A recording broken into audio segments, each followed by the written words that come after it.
ಇದ್ದೀವಿ. ಇನ್ನು ಮೊದಲನೇ ವಿಧ ಮತ್ಸ್ಯದಲ್ಲಿ ಮೊದಲನೇ ವಿಧ ಸಾಲಿಗ್ರಾಮವನ್ನು ನೋಡಿದ್ವಿ. ಇನ್ನು ಕೂರ್ಮ ಸಾಲಿಗ್ರಾಮ ಅಂತ ಕರೀತಾರೆ. ಎರಡನೇದಾಗಿರುವಂತಹ ರೂಪ ಭಗವಂತಂದು ದಶಾವತಾರದಲ್ಲಿ ಕೂರ್ಮ ರೂಪ. ಕೂರ್ಮ ಸಾಲಿಗ್ರಾಮ ಅಂತ ಹೇಗೆ ಕಂಡುಹಿಡಿಯೋದು? ಕೂರ್ಮದ ಒಂದು ಲಕ್ಷಣವನ್ನ ತಿಳಿದುಕೊಳ್ಳಿಕ್ಕೆ ಪ್ರಯತ್ನವನ್ನ ಮಾಡೋದಾದ್ರೆ, ವರ್ತುಲ ಕಮಲಾಕಾರ ದೀರ್ಘದ್ವಾರ ದ್ವಿಚಕ್ರಕಂ ನಾಭಿಚಕ್ರಯುತಾರಮ್ಯ ಕೂರ್ಮಾಕಾರಾತು ಪಾರ್ಶ್ವತಃ ಸ್ಥಿರಾಸನ ಚ ತತ್ಪೃಷ್ಟ ಉನ್ನತ ನೀಲಲೋಹಿತ ಕೂರ್ಮಮೂರ್ತಿ ರಿತಿಖ್ಯಾತೋ ಪುತ್ರ ಪೌತ್ರಾಭಿವೃದ್ಧಿತ. ಶಾಸ್ತ್ರ ನಮಗೆ ಚೆನ್ನಾಗಿ ವಿವರಣೆಯನ್ನು ಕೊಟ್ಟಿದೆ. ದುಂಡಾಗಿ ತಾವರೆ ಹೂವಿನ ಆಕಾರದಲ್ಲಿ ಇರಬೇಕಂತೆ, ಉದ್ದವಾಗಿರಬೇಕು, 2 ಚಕ್ರ ಇರಬೇಕು, ಪಾರ್ಶ್ವಗಳಲ್ಲಿ ಅಂದ್ರೆ ಆ ಕಡೆ ಈ ಕಡೆ 2 ಪಾರ್ಶ್ವ ಆಮೆಯ ಆಕಾರದಲ್ಲಿರಬೇಕು, ಸ್ಥಿರವಾದ ಆಸನವನ್ನು ಹೊಂದಿರಬೇಕು, ಬೆನ್ನು ಎತ್ತರವಾಗಿರಬೇಕು, ಸಾಲಿಗ್ರಾಮದ ಬೆನ್ನು. ಇನ್ನು ಕೆಂಪು ಬಣ್ಣದಿಂದ ಕೂಡಿದ್ದಾದರೆ ಅದಕ್ಕೆ ಸಾಲಿಗ್ರಾಮಕ್ಕೆ ನಾವು ಕೂರ್ಮ ಸಾಲಿಗ್ರಾಮ ಅಂತ ಕರಿತೀವಿ. ಈ ಕೂರ್ಮ ಸಾಲಿಗ್ರಾಮವನ್ನು ಯಾರು ಪೂಜೆ ಮಾಡ್ತಾರೋ ಅವ್ರಿಗೇನಾಗತ್ತೆ? ಪುತ್ರ ಪೌತ್ರಾಭಿವೃದ್ಧತ, ಪುತ್ರ ಮತ್ತು ಪೌತ್ರರನ್ನ ಕಾಣ್ತಾರಂತೆ. ಈ ಸಾಲಿಗ್ರಾಮ ಅತಿ ದುರ್ಲಭವಾಗಿರುವಂಥದ್ದು ಈ ಸಾಲಿಗ್ರಾಮ ಅಂತ ಹೇಳ್ತಾರೆ. ಇನ್ನು ತುರಂಗ ಅಂದ್ರೆ ತುರಂಗ ಸಮಾಕಾರ ಚಕ್ರಾಬ್ಜ ವನಮಾಲಿಕ ಶ್ಯಾಮಲೋ ಹೇಮಬಿಂದು ಶ್ರೀ ಮಹಾಕೂರ್ಮ ಸುದುರ್ಲಭ. ಇನ್ನು ಕುದುರೆ ಆಕಾರದಂತಿದ್ದು ಶಂಖ ಚಕ್ರ ವನಮಾಲೆ ಚಿಹ್ನೆಗಳಿಂದ ಕೂಡಿರುವಂತಹದ್ದು. ನಾನು ಮೊದಲನೇ ಇದಕ್ಕಿಂತ ಮುಂಚೆ ವಿಡಿಯೋದಲ್ಲಿ ಹಾಕಿದ್ದೀನಿ ಸಾಲಿಗ್ರಾಮದಲ್ಲಿ ಕಂಡು ಬರುವಂತಹ ಲಕ್ಷಣಗಳು, ಚಿಹ್ನೆಗಳು. ಆ ಚಿಹ್ನೆಗಳನ್ನ ಮೂಲವಾಗಿಟ್ಟುಕೊಂಡು ಈ ಶ್ಲೋಕವನ್ನ ಅರ್ಥ ಮಾಡಿಕೊಳ್ಳಬೇಕು. ಶಂಖ ಚಕ್ರ ಚಿಹ್ನೆಯಿಂದ ಕೂಡಿರಬೇಕು, ಕೆಂಪು ಬಣ್ಣದ್ದಾಗಿದ್ರೆ ಅದು ಮಹಾಕೂರ್ಮ ಸಾಲಿಗ್ರಾಮ ಅಂತ ಕರೀತಾರೆ. ಈ ಸಾಲಿಗ್ರಾಮ ಸ್ವರ್ಣ ರೇಖೆ ಅಂದ್ರೆ ಬಂಗಾರದ ರೇಖೆ ಉಳ್ಳದ್ದಾಗಿರುತ್ತೆ ಅಂತ ಹೇಳ್ತಾರೆ. ಅಂದ್ರೆ ಕೂರ್ಮ ಸಾಲಿಗ್ರಾಮ ಅತಿ ದುರ್ಲಭವಾಗಿ ದೊರೆಯುವಂಥದ್ದು. 10 ಮುಖ್ಯವಾದ ವಿಧಗಳು ಅಂತ ನಾನು ಹೇಳಿದೆ. ಮನೋರಥ ಕೂರ್ಮ ಸಾಲಿಗ್ರಾಮ, ಕಾಮಕೂರ್ಮ ಸಾಲಿಗ್ರಾಮ, ಸರ್ವಕಾಮ ಕೂರ್ಮ ಸಾಲಿಗ್ರಾಮ, ಪುತ್ರ ಪೌತ್ರಾಭಿವೃದ್ಧಿ ಕೂರ್ಮ ಸಾಲಿಗ್ರಾಮ, ಮಹಾಕೂರ್ಮ ಸಾಲಿಗ್ರಾಮ, ಅಚಕ್ರ ಕೂರ್ಮ ಸಾಲಿಗ್ರಾಮ, ಕಾಮಟಕಾರ ಕೂರ್ಮ ಸಾಲಿಗ್ರಾಮ, ಚಿತ್ರವರ್ಣ ಕೂರ್ಮ ಸಾಲಿಗ್ರಾಮ, ಅಂಡದ್ವಯ ಕೂರ್ಮ ಸಾಲಿಗ್ರಾಮ, ವರಾಹ ಕೂರ್ಮ ಸಾಲಿಗ್ರಾಮ. ಹೀಗೆ 10 ವಿಧಗಳನ್ನ ಕೂರ್ಮ ಸಾಲಿಗ್ರಾಮದಲ್ಲಿ ನಾವು ಕಾಣ್ತೀವಿ. ಅಂದ್ರೆ ಆ ಕೂರ್ಮ ಸಾಲಿಗ್ರಾಮ ಅಂತ ನಾವು ನೋಡಬೇಕಾದ್ರೆ ಈ ಎಲ್ಲಾ ಲಕ್ಷಣಗಳನ್ನ ಕೂಡಿರಬೇಕು. ಆಗ ಅದಕ್ಕೆ ಕೂರ್ಮ ಸಾಲಿಗ್ರಾಮ ಅಂತ ಕರಿತೀವಿ. ಶಾಸ್ತ್ರ ಹೇಳೋ ಪ್ರಕಾರ ಅದು ಅತಿ ದುರ್ಲಭವಾಗಿ ದೊರೆಯುವಂಥದ್ದು ಕೂರ್ಮ ಸಾಲಿಗ್ರಾಮ. ಮೊದಲನೇದ್ದು ಮತ್ಸ್ಯ ಸಾಲಿಗ್ರಾಮದ ಲಕ್ಷಣ ಮತ್ತೆ ಹೇಗಿರುತ್ತೆ ಅಂತ ತಿಳಿದುಕೊಂಡ್ವಿ. ಇನ್ನು ಎರಡನೇದ್ದು ಕೂರ್ಮ ಸಾಲಿಗ್ರಾಮ. ಇನ್ನು ಮೂರನೇದ್ದು ವರಾಹ ಸಾಲಿಗ್ರಾಮ.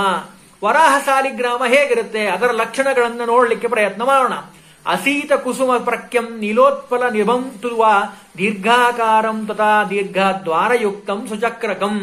ಕೂರ್ಮ ಸಾಲಿಗ್ರಾಮದ ನಂತರ ವರಾಹ ಸಾಲಿಗ್ರಾಮವನ್ನು ನೋಡ್ತಾ ಇದ್ದೀವಿ. ಆ ವರಾಹ ಸಾಲಿಗ್ರಾಮ ಹೇಗಿರುತ್ತೆ?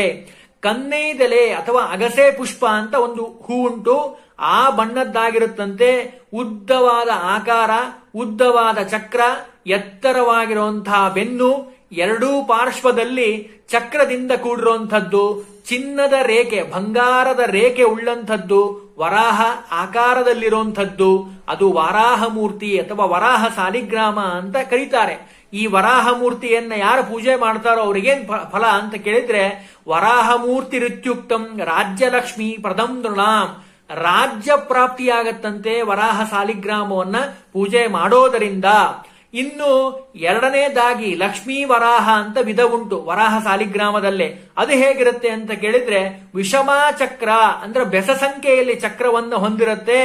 ಲಕ್ಷ್ಮೀ ಸಹಿತನಾಗಿ ಆ ಸಾಲಿಗ್ರಾಮದಲ್ಲಿ ವಿಶೇಷ ಸನ್ನಿಧಾನ. ಅದಕ್ಕೆ ಲಕ್ಷ್ಮೀ ವರಾಹ, ಲಕ್ಷ್ಮೀ ನೃವರಾಹ ಸಾಲಿಗ್ರಾಮ ಅಂತ ಕರೀತಾರೆ. ಈ ಸಾಲಿಗ್ರಾಮವನ್ನು ಪೂಜೆ ಮಾಡೋದರಿಂದ ಪುತ್ರ ಪೌತ್ರ ಪ್ರದ ನಿತ್ಯಂ ಭೂತನ ಜ್ಞಾನವರ್ಧನಂ. ಪುತ್ರ ಪೌತ್ರ ಅಭಿವೃದ್ಧಿಯಾಗತ್ತೆ. ವಿಶೇಷವಾಗಿ ಜ್ಞಾನಪ್ರದ ಈ ಲಕ್ಷ್ಮೀ ವರಾಹ ಸಾಲಿಗ್ರಾಮ ಅಂತ ಕರೀತಾರೆ. ಇನ್ನು ಮೂರನೇ ವಿಧ ಭೂವರಾಹ ಸಾಲಿಗ್ರಾಮ ಅಂತ ಕರೀತಾರೆ. ಕೆಳದ ಮುಖದಲ್ಲಿ ಅಂದ್ರೆ ಸಾಲಿಗ್ರಾಮವನ್ನ ಇಟ್ರೆ ಕೆಳಭಾಗದಲ್ಲಿ ಚಕ್ರ ಇರಬೇಕು, ಒಂದು ಕೋರೆ ದಾಡೆಯನ್ನ ಹೊಂದಿರಬೇಕು ಆ ಸಾಲಿಗ್ರಾಮ.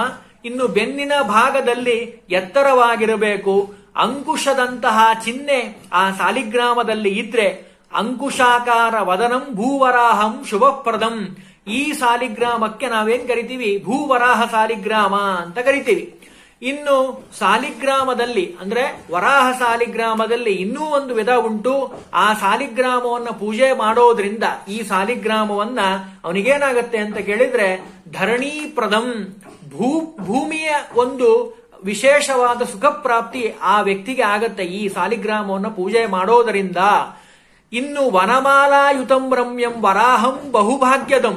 ವರಾಹ ಸಾಲಿಗ್ರಾಮದಲ್ಲಿ ವಿಶೇಷವಾಗಿ ವನಮಾಲೆ ಏನಾದ್ರೂ ಕಂಡ್ರೆ ವಿಶೇಷವಾಗಿ ಆ ಸಾಲಿಗ್ರಾಮ ಆ ಪೂಜೆ ಮಾಡೋಂತಹ ವ್ಯಕ್ತಿಗೆ ವಿಶೇಷವಾದ ಸಂಪತ್ತನ್ನ ಕೊಡುತ್ತೆ ಅಂತ ಸಾಲಿಗ್ರಾಮದ ವಿಧದಲ್ಲಿ ಅಂದ್ರೆ ಸಾಲಿಗ್ರಾಮದ ಗ್ರಂಥದಲ್ಲಿ ವಿಸ್ತಾರವಾಗಿ ತಿಳಿಸ್ಕೊಟ್ಟಿದ್ದಾರೆ.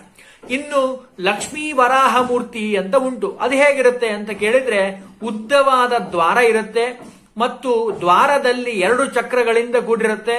ವನಮಾಲ ಚಿಹ್ನೆ ಇದ್ರೆ ಅದಕ್ಕೆ ಲಕ್ಷ್ಮೀ ವರಾಹ ಸಾಲಿಗ್ರಾಮ ಅಂತ ಕರೀತಾರೆ. ಯಾರು ಈ ಸಾಲಿಗ್ರಾಮವನ್ನು ಪೂಜೆ ಮಾಡ್ತಾರೋ ಕೂರ್ಮ ಪೂರ್ವ ವರಾಹಂಚ ಸರ್ವಭಾಗ್ಯ ಫಲಪ್ರದಂ ನೃಣ. ಕೂರ್ಮ ವರಾಹ ಸಾಲಿಗ್ರಾಮವನ್ನು ಯಾರು ಪೂಜೆ ಮಾಡ್ತಾರೋ ಅವರಿಗೆ ಎಲ್ಲಾ ಭಾಗ್ಯಗಳು, ಅದು ಲೌಕಿಕ ಆಗಿರಬಹುದು ಪಾರಮಾರ್ಥಿಕ ಆಗಿರಬಹುದು, ಆ ಎಲ್ಲಾ ಈ ಸಾಲಿಗ್ರಾಮವನ್ನು ಪೂಜೆ ಮಾಡೋದ್ರಿಂದ ಅವನಿಗೆ ಎಲ್ಲಾ ಪ್ರಾಪ್ತಿಯಾಗತ್ತೆ ಅಂತ ಹೇಳ್ತಾರೆ. ಇನ್ನು ಇಂದ್ರನೀಲ ನಿಭಾಗ್ನೇಯಂ, ಇಂದ್ರನೀಲಮಣಿ ಅಂತ ಕಾಣುವಂತಹ 2 ರೇಖೆಗಳನ್ನು ಹೊಂದಿರುವಂತಹ ಸಾಲಿಗ್ರಾಮ ದೊಡ್ಡದಾಗಿರಬೇಕು. ದೊಡ್ಡದು ಅಂದ್ರೆ ಅರ್ಥ ಅಮಲಕಾಯಿಯಷ್ಟಿರಬೇಕು. ಅಂತಹ ಸಾಲಿಗ್ರಾಮವನ್ನ ವರಾಹಮೂರ್ತಿ ಸಾಲಿಗ್ರಾಮ ಅಂತ ಕರೀತಾರೆ. ಇದು ಅತಿ ದುರ್ಲಭವಾಗಿರುವಂಥದ್ದು ಅಂತ ಶಾಸ್ತ್ರದ ನೇಮ. ಇನ್ನು ಅಂದವಾಗಿರುವಂತಹ ಮುಖ, ನೋಡ್ಲಿಕ್ಕೆ ಸುಂದರವಾಗಿರುವಂಥದ್ದು, ಸೂಕ್ಷ್ಮವಾದ ಚಕ್ರ ಇರಬೇಕು, ಎತ್ತರವಾಗಿರುವಂತಹ ಬೆನ್ನು, ಬೆನ್ನಿನ ಮೇಲೆ 3 ಬಿಂದುಗಳಿರಬೇಕು. ಅಂತಹ ಸಾಲಿಗ್ರಾಮವನ್ನ ವರಾಹಮೂರ್ತಿ ಸಾಲಿಗ್ರಾಮ ಅಂತ ಕರೀತಾರೆ. ಬಿಂದುನ ಸಮಾಯುಕ್ತಂ ವರಾಹಂಚ ಧನಪ್ರದಂ. ಈ ಸಾಲಿಗ್ರಾಮವನ್ನ 3 ಬಿಂದುಗಳಿಂದ ಕೂಡಿರುವಂತಹ ಸಾಲಿಗ್ರಾಮವನ್ನ ಯಾರು ಪೂಜೆ ಮಾಡ್ತಾರೋ ಅವರಿಗೆ ವಿಶೇಷವಾದ ಧನಪ್ರಾಪ್ತಿ ಅಂತ ಹೇಳ್ತಾರೆ. ಇನ್ನು ವರಾಹ ಸಾಲಿಗ್ರಾಮದಲ್ಲಿ ಶ್ಯಾಮಲ ವರಾಹ, ಲಕ್ಷ್ಮೀ ವರಾಹ, ಶಕ್ತಿ ವರಾಹ, ಇಂದ್ರನೀಲ ವರಾಹ, ಅಂಕುಶಾಕಾರ ಭೂವರಾಹ, ಉರ್ವಿ ವರಾಹ, ಧಾನ್ಯ ವರಾಹ, ಅಮೃತ ವರಾರೋಹ, ಭೂವರಾಹ, ಶ್ವೇತವರಾಹ, ಧರಣೀ ವರಾಹ, ಮೋಕ್ಷ ವರಾಹ, ಲಕ್ಷ್ಮೀ ವರಾಹ ಅಂತ ಇವೆಲ್ಲ ವಿಸ್ತಾರವಾಗಿರುವಂತಹ ವಿಧಗಳು. ಅಂದ್ರೆ ಇವತ್ತಿನ ದಿವಸ ಸಾಲಿಗ್ರಾಮದಲ್ಲಿ ನಾವು ಕಂಡು ಬರುವಂತಹ ಮುಖ್ಯವಾದ ಭಗವಂತನ ಮೂರ್ತಿ ರೂಪಗಳನ್ನ ನೋಡಿದ್ದೇವೆ. ಅಂದ್ರೆ ಮತ್ಸ್ಯರೂಪ ಮತ್ತು 2ನೇದಾಗಿ ಮುಖ್ಯವಾಗಿ ಕೂರ್ಮರೂಪ, 3ನೇದಾಗಿ ವರಾಹ ಮೂರ್ತಿಯನ್ನು ನೋಡಿದ್ದೇವೆ. ಇನ್ನು ನಾಳಿನ ದಿವಸ ಲಕ್ಷ್ಮೀ ನರಸಿಂಹ ಅಥವಾ ನರಸಿಂಹ ಸಾಲಿಗ್ರಾಮ ಹೇಗಿರುತ್ತೆ, ಅದರ ವಿಧಗಳೇನು ಅಂತ ತಿಳಿಲಿಕ್ಕೆ ಪ್ರಯತ್ನವನ್ನ ಮಾಡೋಣ.